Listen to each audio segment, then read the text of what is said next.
this is Richie Dotson of AcousticBox.com.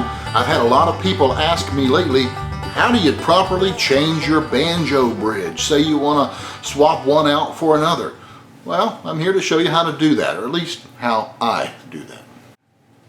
Okay, I've selected the bridge that I need, and we're gonna get right to work. You're gonna need a couple of little things that I want to go over with you. First thing that you should probably consider getting, because it's going to be important for your intonation, is a digital tuner. You also have telephone apps that you can use that are quite good as well, but you need to be in a quiet environment for that. These work off vibrations, and I think you'll be quite happy with them. Other ones are out there, of course. Just get a good quality tuner. The next thing you'll need is the subject. The old 62 here we're going to use to change this bridge. Pretend like this is your string.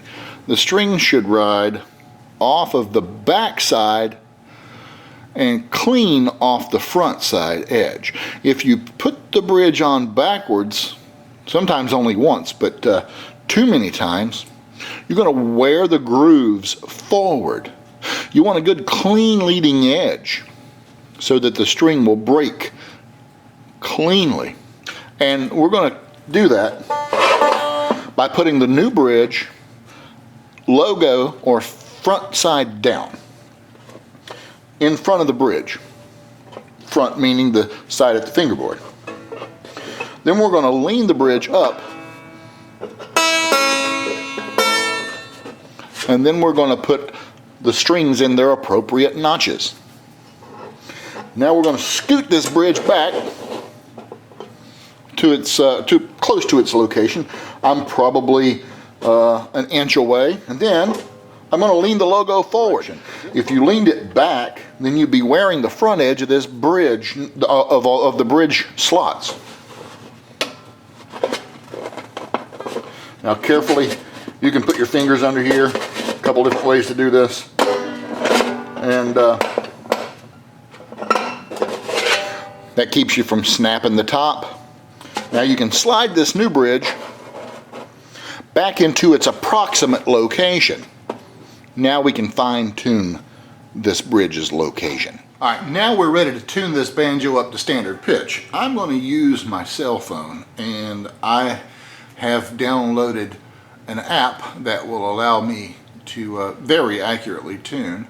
And you can also use this. Any of these electronic tuners are pretty good.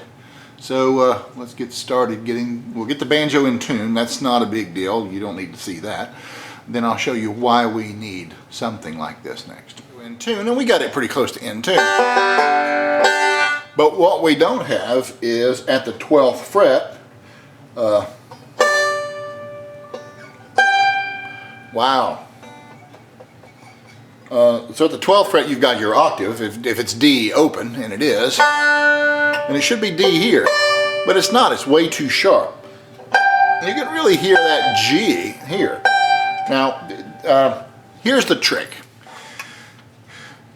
If your banjo is tuning sharp with the tuner, then this bridge needs to go this way, toward the tailpiece, to flatten it out, or lengthen the scale or the overall length of the string. So I'm going to move this one back.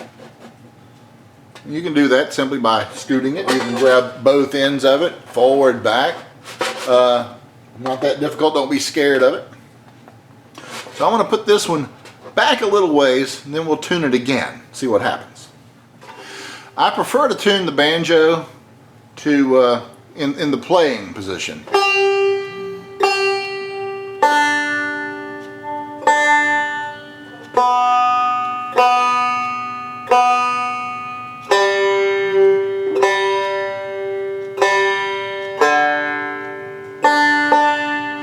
I always check this second string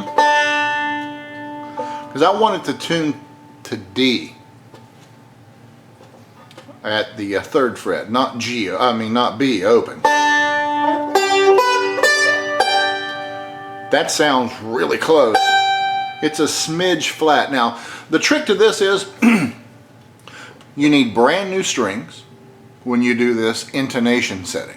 Because if your strings are old and they're funky, you're not going to get a true reading. You're just not. So I suggest brand new strings for this when you set the intonation. If you're just changing bridges, you can get it, then you can set the intonation later. This is just slightly flat now. Now slightly flat means I'm gonna bring this closer to the neck. I'm gonna shorten that string length. Here's what you don't want to do, and here's what's actually not even possible. The banjo, as any other fretted instrument, is what is called an equally tempered scale. That means that it is not going to play in tune via your tuner every place. Not going to happen, can't happen, not supposed to happen. So get over that pretty quick and you'll save yourself some headache. I'm going to test it at the 12th fret. Now remember, slightly sharp or slightly flat on your tuner may be amplified, or it may be even more sharp when you get to the 12th fret.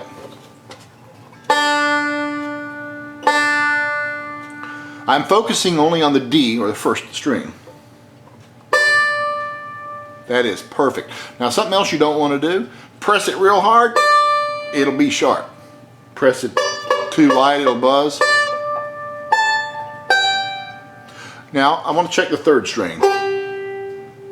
It's slightly sharp. Let me double check the tuning. It tunes slightly sharp. I'm back on my onboard tuner now. That is beautiful. So now I'm going to leave it alone.